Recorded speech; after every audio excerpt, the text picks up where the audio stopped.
It was during the last week of the New Yam festival that he arrived. Nobody saw how he entered the village. One moment, he wasn't there.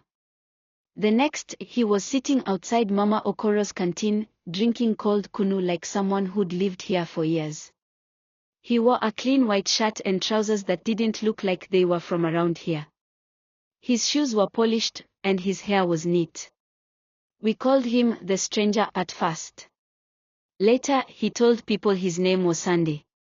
He said he came from a nearby town to look for work. He spoke softly, smiled often, and always greeted elders with respect. Within 1 week, he had helped repair 3 broken doors, patched a leaking roof, and built a small bench outside the church. He said he was a carpenter, and his hands proved it. But it wasn't just the work. The women noticed him quickly. He was tall and fair, and the way he talked made people laugh, even when he said nothing special. Even men in the village liked him because he didn't act proud. Then he started spending time at the house of Mama Adijat, a widow who lived with her 3 daughters. Zainab, Rashidat, and Jumok. The girls were known for being stubborn when it came to men. Zainab was the loud one, Rashidat was always frowning, and Jumok barely spoke to anyone. People used to say that the daughters would grow old in that house if they didn't change. But Sunday went there one day to help fix their fence, and he never stopped going. At first, people said maybe he liked Zainab. Then we saw him laughing with Rashidat. Later, he was walking with Jumok near the stream. It was confusing, but nobody said anything. He was helping their family, and Mama Adijat looked happy for the first time in years. After some weeks, Zainab announced she was engaged. When people asked who the man was, she smiled and said, Sunday. We clapped for her. But just 2 weeks later, Rashidat told people she was also engaged to Sunday. That's when people started whispering. But no one could guess what was really going on. Not yet. When Rashidat told us she was engaged to Sunday, we thought it was a joke. People gathered at the market to discuss it. Some laughed and said, maybe Zainab and Rashidat are sharing husband as sisters. Others shook their heads and said, that man is playing with fire. But nobody had proof, and Sunday still walked around the village with his usual calm smile. He greeted everyone like nothing was strange. Zainab didn't seem to notice anything. In fact, she was busy showing off her new wrapper and sandals that Sunday bought for her. Rashidat too began wearing small gold earrings and perfume that didn't smell like the ones sold at the local shop. Sunday was spending money, but no one knew where it came from. He didn't have a shop. He didn't go to the city. He didn't own a farm. Then came Jumok. She was the quiet one. Always sweeping, always fetching water, never speaking unless you asked her something directly. One day, she walked to the clinic alone, holding her stomach.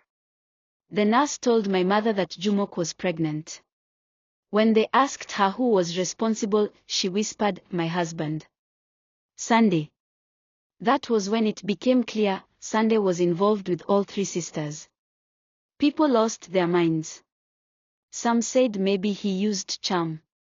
Others said the girls were desperate for love.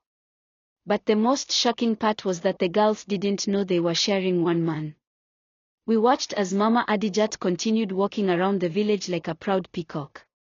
She kept smiling and telling everyone that her home was finally blessed.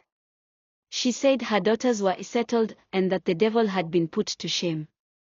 No one had the courage to tell her the truth. Sunday didn't stop his visits. He moved between the girls like it was normal. One day at Zainab's room, the next at Rashidat's side, and sometimes Jumok would be seen carrying food to his small one-room hut at the back of the bush path. One evening, my uncle said something that stuck in my head. He looked at Sunday walking past and muttered, that man has too much peace for someone hiding a storm. We should have listened. Everything boiled over one Sunday afternoon. Mama Adijat invited the elders, her neighbors, and even the church women to her compound. She cooked jollof rice with goat meat and served malt drinks.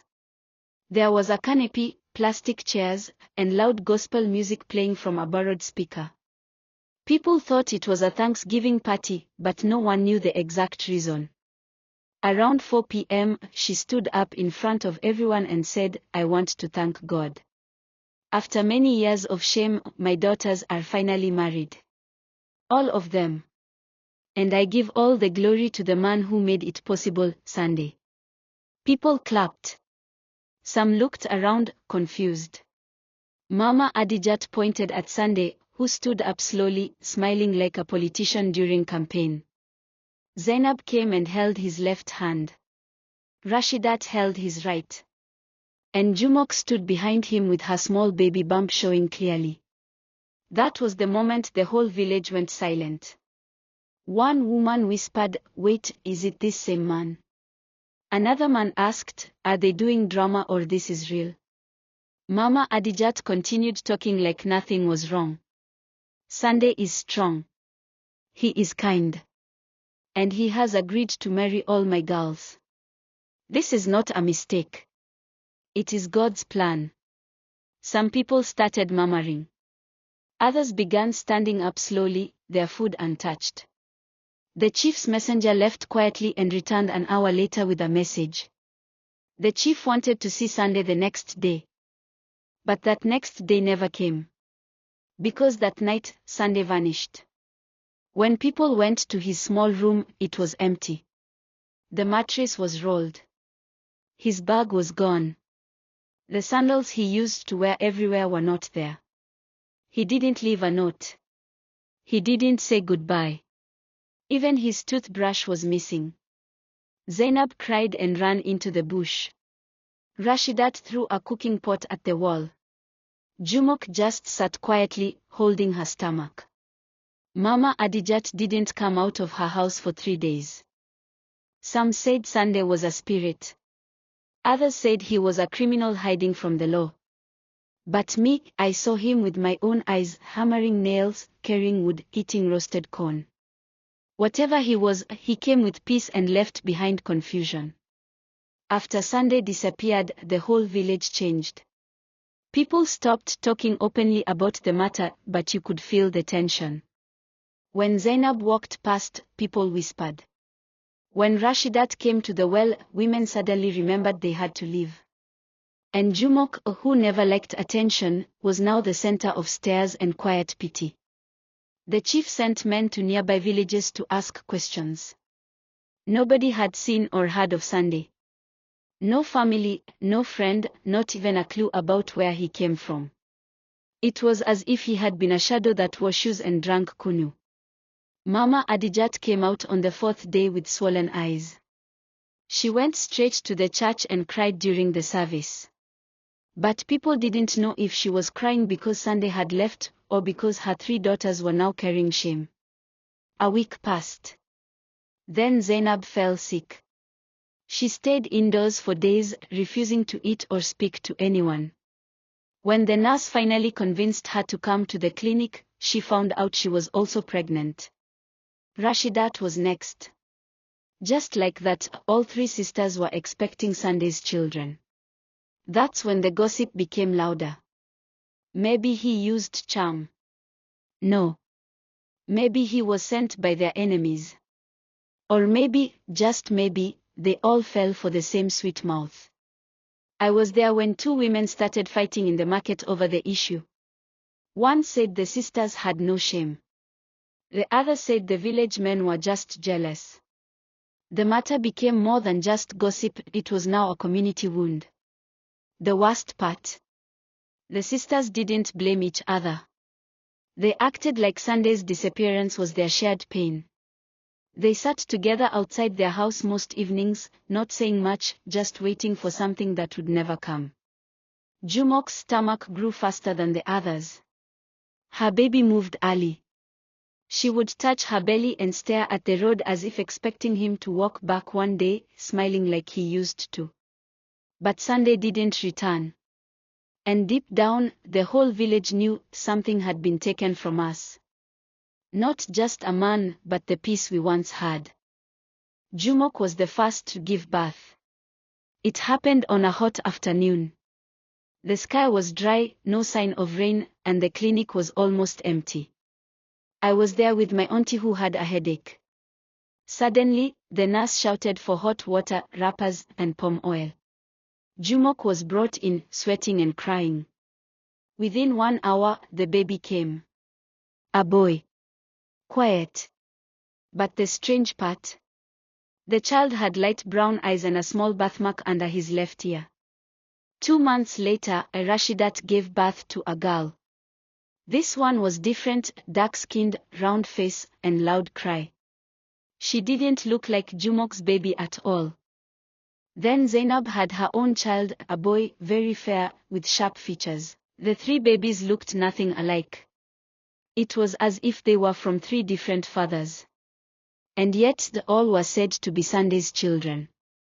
That was when people began saying something else, maybe he wasn't just one man. Some villagers believed Sunday had a twin. Others said he was using fake names.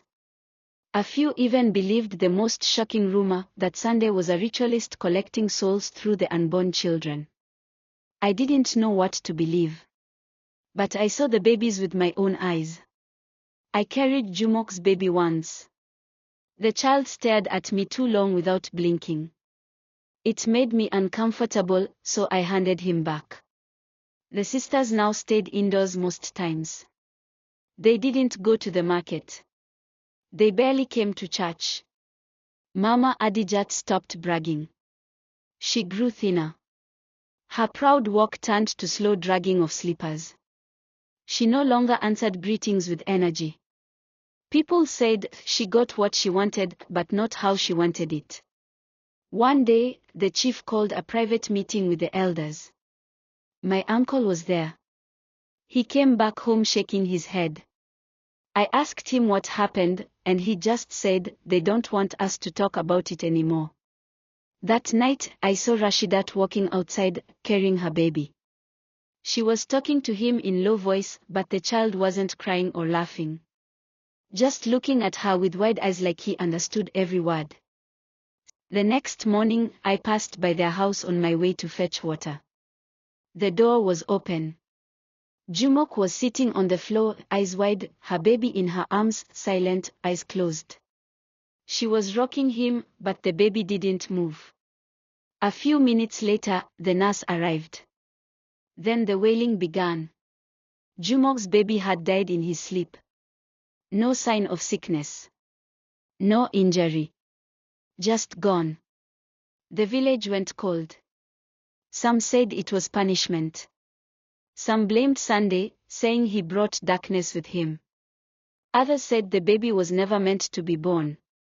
But no one spoke these things too loud. The burial was quiet. Only a few women came to help. Mama Adijat didn't speak for 3 days. That week, something else happened. Rashidat's baby started speaking clear words, not baby talk. At just 6 months. Her first word wasn't a mama or a papa. It was Sunday. She repeated it all day. Sunday. Sunday. Sunday. It gave everyone chills. Zainab started having dreams. She told the prophetess that Sunday visits her at night, telling her things she doesn't understand. She wakes up sweating, afraid to close her eyes again. Soon, people stopped coming near the family. Some said their house was cursed. Others said Sunday would return on the child's first birthday. Whether in spirit or body, nobody knew. But the scariest thing? I once passed the house at night. The windows were dark. But I swear I heard a man's voice humming a song. The same song Sunday used to sing while hammering wood. I didn't stop. I didn't look twice. Now, we don't talk about Sunday in public. The chief warned us all. But we remember. Every time we pass that quiet compound. Every time the wind sounds too much like a whisper.